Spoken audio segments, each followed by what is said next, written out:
बिस्मिल्लाहिर्रहमानिर्रहीम। अस्सलाम वालेकुम। आज 9 मई बरोज़ जुमेरात हम बात करेंगे दो अहम इश्यूज़ के हवाले से। आज लतीफ़ खान खोसा ने 9 मई के दिन इस्लामाबाद हाई कोर्ट में बड़ी शानदार गुफ्तगू की है। और इस्लामाबाद हाई कोर्ट में इमरान खान का केस था, डिवीज़न बेंच था। एक तरफ अमजद परवेज़ साहब थे जो साबिक शरीफ ख़ानदान के वकील हैं, और एक तरफ लतीफ़ खान खोसा इमरान खान को रिप्रेजेंट कर रहे थे।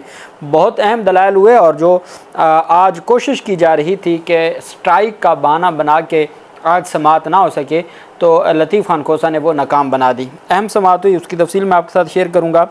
और सबसे पहले मैं आपको बताऊँगा कि बुशरा बेगम की दरख्वास्त पर जो उनको बनी गाला से अडियाला जेल मुंतकिल किया गया है, उस पर जो तहरीरी फ़ैसला 15 सफ़ात पर मुश्तमिल है जस्टिस मियाँ गुल हसन औरंगज़ेब साहब का, मैं उनको सलाम पेश करता हूँ। इंतहाई खूबसूरत फ़ैसला तहरीर किया है, और उसमें पाकिस्तान तहरीक इंसाफ के सरबराह इमरान खान के हवाले से और जो हुकूमत की जानिब से जो कुछ लिखा गया है वो सुनाने के काबिल है, जो मैं आपको सुनाने जा रहा हूँ। सबसे पहले हम बात कर लेते हैं कि जैसे ही वीडियो हम स्टार्ट करते हैं और आपको तारीख़ बताते हैं, तो आज 9 मई है, और 9 मई का ज़ुबान पे लफ्ज़ आते ही वो बदकिस्मत दिन है हमारे मुल्क का, जिसकी वजह से पूरा 1 साल हो गया है और पाकिस्तान में ना सियासी इस्तेहकाम आ सका और ना ही आवाम को कोई रिलीफ़ मिल सका। और जो पहले तो दुख इस बात का है कि तनसीबात पर हमला हुआ और उसकी इंक्वायरी ना हो सकी, उसके ऊपर जो ज़िम्मेदारान थे उनके ख़िलाफ़ कार्रवाई ना हो सकी, और फिर जो इंसानी हकूक़ की एक पामाली पूरा 1 साल हमने देखी, वो भी किसी से ढकी छुपी नहीं है। लेकिन हम देखते हैं कि 9 मई को असल में पाकिस्तान तहरीक इंसाफ के सरबराह इमरान खान को जब गिरफ़्तार किया गया था, जिस गिरफ़्तारी को गैर कानूनी करार दे दिया गया था, उस पर इस्लामाबाद हाई कोर्ट के चीफ जस्टिस आमिर फ़ारूक साहब ने तौहीन अदालत की कार्रवाई शुरू की थी कि इमरान खान को इहाता अदालत से कैसे गिरफ़्तार किया जा सकता है। और फिर जो वहाँ पर इस्लामाबाद हाई कोर्ट के जो मुख्तलिफ़ मुलाज़मीन ज़ख्मी हुए थे और जो वहाँ पर शीशे तोड़े गए थे, और इमारत के अंदर, चूँकि इस्लामाबाद हाई कोर्ट भी तो एक सरकारी तनसीब है ना, तनसीबात में से है और इंसाफ का एक मुक़द्दस इदारा है, तो वहाँ जो कुछ हुआ उस पर तौहीन अदालत की चीफ जस्टिस आमिर फ़ारूक साहब ने करार दिया कि इमरान खान की गिरफ़्तारी कानूनी है। लेकिन साथ ही तौहीन अदालत का नोटिस जारी किया IG इस्लामाबाद को और सेक्रेटरी दाखिला को। 9 मई 2023 को नोटिस जारी किया, 16 मई 2023 के लिए।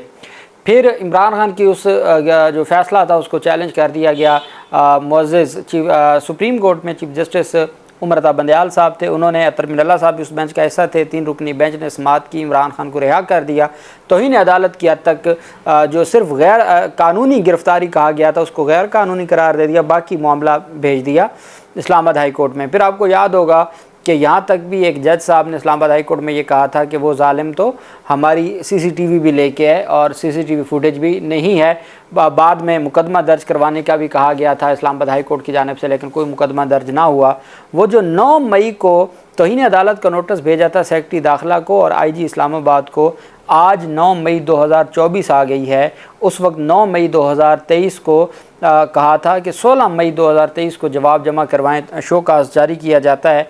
वो 16 मई को भी समाअत नहीं हुई थी और 9 मई 2024 आ गई है। आज तक वो तौहीन अदालत की दरख्वास्त का और उस कार्रवाई का कोई इल्म नहीं है कि वो कहाँ गई और उसके साथ क्या बना और क्या वो कभी सामने आएगी या नहीं आएगी। ये तफसील थी जो मैंने आपके साथ शेयर की 9 मई के हवाले से। बुशरा बेगम की उनकी चूँकि गिरफ़्तारी का जो मामला था और गिरफ़्तारी के बाद फिर जिस तरीके से बुशरा बेगम को अडियाला जेल से मुंतकिल किया गया, इमरान खान के घर को सब जेल बनाया गया, और बेसिकली इमरान खान कहते हैं कि सरकार ने मेरे घर पे कब्ज़ा कर लिया, जो प्राइवेट प्रॉपर्टी थी। कल पाकिस्तान तहरीक इंसाफ के वकला कहते हैं कि जब बुशरा बेगम को मुंतकिल कर दिया गया वापस अडियाला जेल में, तो हमने टेक ओवर किया दोबारा से इमरान खान के घर को, तो पूरा घर तबाह हुआ पड़ा है, उसकी कोई केयर नहीं की गई। हत्ता कि वहाँ पर जो इमरान खान के घर में जो उन्होंने को पौधे वगैरह लगाए हुए थे, बुरा हाल था। ये इमरान खान के वकला इंतज़ार मजोता वगैरह कहते हैं। अब बुशरा बीबी को बनी गाला सब जेल से अडियाला जेल मुंतकिल करने का जो तहरीरी फ़ैसला जारी किया है इस्लामाबाद हाई कोर्ट ने, उसमें अदालत ने कहा है कि बुशरा बीबी को जेल में प्रोटेक्शन देना रियासत की ज़िम्मेदारी है। प्रोटेक्शन का बहाना बना के आप उनको उनकी मर्ज़ी के बगैर किसी जगह पे बंद नहीं कर सकते। और सबसे अहम बात यह है कि आपने उनको कैद तन्हाई में रखा हुआ है। कैद तन्हाई एक टार्चर है। آپ ٹارچر کر رہے ہیں ایک خاتون کو۔ 15 صفحات پر مشتمل جسٹس میاں گل حسن اورنگزیب صاحب نے فیصلہ جاری کیا، جس میں کہا گیا کہ پٹیشنر کے مطابق وہ چاہتی ہے کہ انہیں جیل میں رکھا جائے تاکہ ان کی تنہائی دور ہو۔ عدالتی فیصلے موجود ہیں کہ قید تنہائی میں رکھنا صرف سزا نہیں بلکہ ٹارچر ہے۔ بشرا بی بی کو قید تنہائی میں رکھ کر ان کی سزا کو مزید سخت بنایا گیا۔ تحریری فیصلے کے مطابق رہائش گاہ کو سب جیل قرار دینے سے بشرا بی بی کے بچے آسانی سے گھر نہیں آ جا سکتے۔ ان کے شوہر کے بچے اور خاندان کے افراد کو بھی گھر آنے کے لیے سپرنٹینڈنٹ جیل یا عدالت سے اجازت لینا پڑتی ہے۔ وہ جو گھر ہے، جو عمران خان کا گھر ہے یا عمران خان کی فیملی کا، ان کو بھی رسائی نہیں بچی اپنے گھر تک۔ ان کو بھی اڈیالہ جیل کے سپرنٹینڈنٹ سے یا عدالت سے اجازت کے بغیر وہ اپنے گھر نہیں جا سکتے۔ خاندان کے افراد کو بھی گھر آنے کی اجازت سپرنٹینڈنٹ جیل یا عدالت سے اجازت لینی پڑتی ہے۔ ریکارڈ پر ایسا کچھ نہیں ہے کہ رہائش گاہ کو سب جیل قرار دینے کے نوٹیفیکیشن کے اجراء سے قبل جو پراپرٹی کے مالک تھے عمران احمد خان نیازی، ان سے اجازت لی گئی ہو۔ رہائش گاہ کو سب جیل قرار دے کر پرائیویٹ پراپرٹی پر ورچوئل قبضہ حاصل کر لیا گیا اور پراپرٹی مالک کی اجازت کے بغیر اس کی رہائش گاہ کو سب جیل قرار دے کر اسے بنیادی حقوق سے محروم کیا گیا۔ عدالت نے فیصلے میں بنی گالہ رہائش کو سب جیل قرار دینے کا نوٹیفیکیشن کالعدم قرار دینے کی وجوہات بھی بیان کی۔ عدالت نے فیصلے میں کہا کہ سپرنٹینڈنٹ کے مطابق بشرا بی بی کو اڈیالہ جیل میں سزا یافتہ قیدی کے طور پر ایڈمٹ کرنے کے بعد سب جیل بھیجا گیا۔ سپرنٹینڈنٹ کے مطابق ان کی درخواست پر چیف کمشنر اسلام آباد نے خان ہاؤس کو سب جیل قرار دینے کا نوٹیفیکیشن جاری کیا۔ سپرنٹینڈنٹ اڈیالہ جیل کی درخواست پر جو چیف کمشنر اسلام آباد تھے، انہوں نے نوٹیفیکیشن جاری کیا۔ فیصلے کے مطابق چیف کمشنر نے خان ہاؤس کو سب جیل قرار دینے کے نوٹیفیکیشن میں وجوہات ہی بیان نہیں کی۔ رپورٹ کے مطابق اڈیالہ جیل میں گنجائش سے زیادہ قیدی ہیں۔ بشرا بی بی کی پروٹیکشن کے لیے سب جیل میں رکھا گیا۔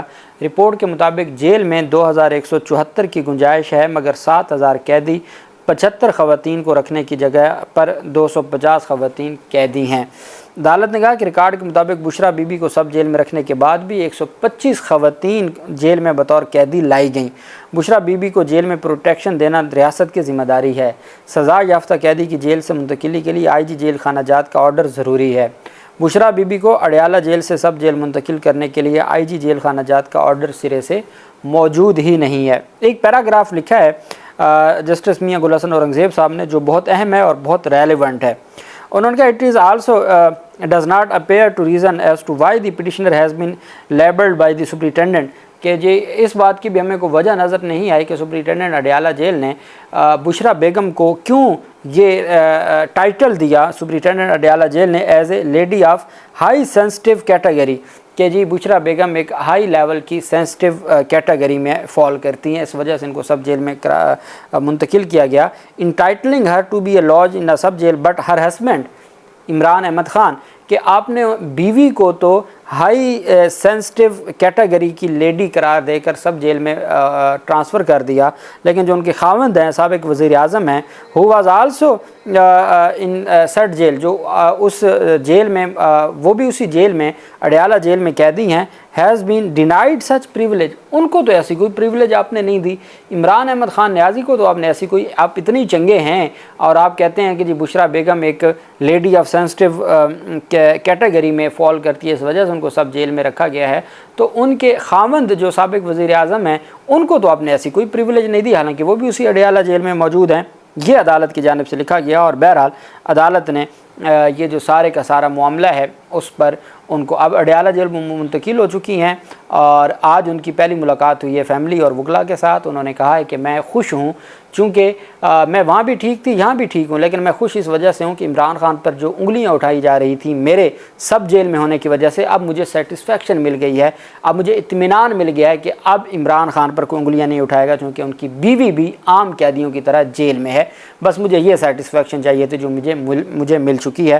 ساتھ آج عمران خان سے ملاقات تھی ان کی اہلیہ کی، وہ ملاقات نہیں کروائی گئی، جبکہ عارف علوی جو سابق صدر ہیں پاکستان کے، وہ ملاقات کے لیے عمران خان کے پاس پہنچے ہوئے ہیں۔ اس کے علاوہ عامر ڈوگر اور جو پاکستان تحریک انصاف کے سیکرٹری جنرل ہیں، اور عمر ایوب اور باقی جو قیادت ہے، ان کی عمران خان سے ملاقات جاری ہے۔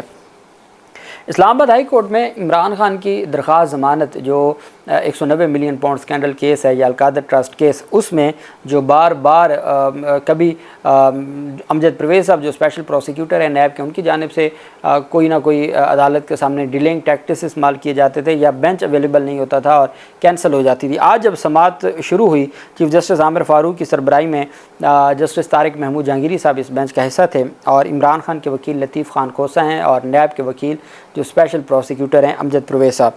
समाअत के आगाज़ पर नैब प्रोसिक्यूटर ने अदालत से समाअत मुलतवी करने की इस्तदा की। नैब प्रोसिक्यूटर ने कहा कि लाहौर के अफसोसनाक वाक़े की वजह से वकला हड़ताल पर हैं। लाहौर से आया हूँ, ये हाई प्रोफाइल केस है, मीडिया पर चलना है, ये मेरे लिए शर्मिंदगी का बाइस होगा कि वकला हड़ताल पर हैं और मैं यहाँ पर बहस करूँ, दलाइल दूँ। Chief justice Islamabad high court ने रिमार्क किया कि लाहौर में कल जो हुआ वो बहुत अफसोसनाक है, लेकिन हम बतौर अदालत मुजाहिरों की तौसीक नहीं कर सकते। अदालत ने नैब प्रोसिक्यूटर की समाअत को इल्तवा में रखने की या मुलतवी करने की इस्तदा को मुस्तरद कर दिया। अमजद परवेज़ साहब ने कहा कि इमरान खान के वकील की मर्ज़ी की कोई आइंदा तारीख़ रख लें, आप रोज़ाना की बुनियाद पर केस सुन लें, लेकिन मेरी इस्तदा है कि आज न सुनें। इस्लामाबाद हाई कोर्ट के चीफ जस्टिस आमिर फ़ारूक साहब का कहना था कि हम वकला बिरादरी को समझते हैं, लेकिन काम तो चलते रहने हैं, हड़ताल की वजह से केस की समाअत मुलतवी नहीं कर सकते। उसके बाद अमजद परवेज़ साहब ने अपने दलाइल शुरू कर दिए मेरिट के ऊपर। आज पहली तारीख़ है, लतीफ़ खान खोसा ने बहुत ज़्यादा इसके ऊपर अदालत से वो बज़िद हो गए। उन्होंने कहा जनाब आज हर सूरत आपने लास्ट डेट पर लिखा था कि अब आगे तारीख़ नहीं दी जाएगी, हड़ताल है, हम भी वकला के साथ हैं, लेकिन अगर कोई किसी की जो लिबर्टी है, आज़ादी है, वो सबसे कीमती है, वो उसका बुनियादी इंसानी हक़ है और उस पर कंप्रोमाइज़ नहीं किया जा सकता। ये वो केस है जिसमें इमरान खान का तो ट्रायल कंप्लीट होने वाला है, चंद एक गवाह रह गए हैं और अभी तक ज़मानत की दरख्वास्त नहीं डिसाइड हो रही। तो हम इस मामले में हर सूरत चाहते हैं कि आप आज ही समाअत करें। तो अमजद परवेज़ साहब ने अपने दलाइल शुरू कर दिए। उन्होंने अपने दलाइल देते हुए कहा कि ईस्ट रिकवरी यूनिट का दफ्तर वज़ीर-ए-आज़म सेक्रेटेरिएट में बनाया गया। ईस्ट रिकवरी यूनिट बराह रास्त वज़ीर-ए-आज़म को रिपोर्ट करता था, जो शहजाद अकबर का था। ईस्ट रिकवरी यूनिट की तरफ से नेशनल क्राइम एजेंसी को मलिक रियाज के मनी लॉन्ड्रिंग केसेस से मुतल्लिक ख़त लिखा गया। इस्लामाबाद हाई कोर्ट के चीफ जस्टिस आमिर फ़ारूक ने कहा कि ईस्ट रिकवरी यूनिट की तश्कील को चीफ जस्टिस काजी फैज़ के ईसा केस में देखा जा चुका है। नैब प्रोसिक्यूटर ने बताया कि मलिक रियाज ने बरतानिया में 1 Hyde Park property Hasan Nawaz से ख़रीदी। अब ये दलाइल हैं कि जी मलिक रियाज ने जो प्रॉपर्टी है 1 हाइड पार्क प्रॉपर्टी वो किससे ख़रीदी? हसन नवाज से। उस पर इमरान खान के वकील सरदार लतीफ़ खान खोसा ने कहा कि ये भी बता देना कि हसन नवाज है कौन। उस पर अमजद परवेज़ साहब ने कहा जी कि वो सबको मालूम है कि हसन नवाज़ कौन है। चीफ जस्टिस आमिर फ़ारूक साहब ने कहा हम जानते हैं हसन नवाज़ नवाज़ शरीफ के बेटे हैं। उन्होंने कहा जी देख लें, अब जिस प्रॉपर्टी को ये कहते हैं कि वो कोई क्राइम से या गैर कानूनी तौर पर बनाई गई, वो मलकियत हसन नवाज़ की थी, उनसे ख़रीदी है इन्होंने मलिक रियाज ने, और इल्ज़ाम ये है कि वो मनी लॉन्ड्रिंग से जायदाद बनाई गई है। इसको नोट कर लें। अच्छा, उसके बाद नैब प्रोसिक्यूटर अमजद परवेज़ साहब ने जवाब दिया कि वो सबको मालूम है हसन नवाज से मुतल्लिक बरतानिया में उस प्रॉपर्टी से मुतल्लिक कोई कार्रवाई नहीं हुई। अमजद परवेज़ का कहना था कि शहजाद अकबर मलिक रियाज की रकम जो नेशनल क्राइम एजेंसी से गैर मुंजमद कराने के लिए एक खुफिया डीड पर दस्तखत करते हैं। वफाकी काबीना से बंद लिफाफे में खुफिया डीड की मंजूरी ली गई। खुफिया डीड वफाकी काबीना की तरफ से शहजाद अकबर ने नेशनल क्राइम एजेंसी के साथ की। डीड मीन्स के एक मुआहदा। NCA ने मलिक रियाज और उनकी फ़ैमिली की रकम मुंजमद की। जस्टिस तारिक महमूद जहांगीरी ने इस्तफसार किया कि NCA ने वो रकम क्यों मुंजमद की। नैब प्रोसिक्यूटर ने अमजद परवेज़ ने जवाब दिया कि NCA ने रकम मशकूक होने की वजह से मुंजमद की। Chief justice Islamabad high court ने कहा कि मलिक रियाज और फैमिली की रकम पाकिस्तान में सुप्रीम कोर्ट के अकाउंट में आई ना। नैब प्रोसिक्यूटर अमजद परवेज़ ने बताया कि ये गैर कानूनी अमल है जो नहीं होना चाहिए था। Chief justice Islamabad high court Aamir Farooq ने रिमार्क दिया कि जहाँ कुछ गैर कानूनी होगा वो आप बताइएगा, हमें समझ लेने दें कि नेशनल क्राइम एजेंसी ने रकम मुंजमद की है मलिक रियाज की, और मलिक रियाज की जो वो रकम मुंजमद थी वो पाकिस्तानी हुकूमत ने उनके साथ बातचीत करके वो सुप्रीम कोर्ट के अकाउंट में भिजवा दी। यही केस है ना, सुप्रीम कोर्ट के अकाउंट में ही आई है ना। उन्होंने कहा जी हाँ जी, अभी मैं इसके ऊपर मज़ीद आपको बताऊंगा। अदालत ने कहा हम सिर्फ समझना चाह रहे हैं, आप जो जहाँ गैर कानूनी को काम हुआ तो वो आप बताइएगा। अब अहम चीज़ जो आज अदालत में تو جسٹس طارق محمود جہانگیری نے کہا کہ کیا برطانیہ میں رقم منجمد ہونے کے آرڈر کی تصدیق شدہ کاپی آپ کے پاس موجود ہے؟ آپ نے یہ جو 190 ملین پاؤنڈ اسکینڈل کیس بنایا ہے اور اس میں آپ نے پورا وہی ہسٹری لکھی ہے، وہی اپنے دلائل دے رہے ہیں، تو جو منجمد ہوئی تھی اس کی کوئی مصدقہ کاپی ہے آپ کے پاس کہ یہ رقم منجمد ہوئی تھی؟ اس پر اسپیشل پروسیکیوٹر نے کہا نہیں، اس آرڈر کی کاپی ہمارے پاس نہیں ہے، لیکن جو دستاویز ہے اس میں تمام واقعات لکھے ہوئے ہیں۔ پھر جسٹس طارق محمود جہانگیری نے کہا کہ کیا برطانیہ میں رقم غیر منجمد ہونے کے فیصلے کی بھی کاپی موجود نہیں ہے کہ جب وہ پہلے منجمد ہوئی اور بعد میں اس کو جب غیر منجمد کیا گیا تو جو عدالتی فیصلہ ہے اس کی بھی مصدقہ کاپی آپ کے پاس موجود نہیں ہے؟ انہوں نے کہا نہیں جی، اس آرڈر کی بھی کاپی ہمارے پاس نہیں ہے۔ لطیف خان کوسہ نے کہا جناب یہ ان کا کیس ہے اور یہ اس کی بنیاد پر عمران خان کو اتنے عرصے سے جیل میں رکھا ہوا ہے۔ تو عدالت نے کہا کہ ٹھیک ہے، آج کافی دلائل ہوئے، امجد پرویز صاحب نے اپنے دلائل کافی دیے، مزید دلائل کے لیے عدالت نے سوموار والے دن یعنی کہ 12 مئی کی تاریخ، اس میں 13 مئی کی تاریخ مقرر کی ہے، سوموار والے دن۔ اب 13 مئی کو لطیف خان کوسہ یہ دعویٰ کرتے ہیں کہ 13 مئی کو ضمانت ہو جائے گی۔ اللہ پاک پاکستان کا حامی و ناصر ہو۔ بہت شکریہ۔ اللہ حافظ۔ پاکستان زندہ باد۔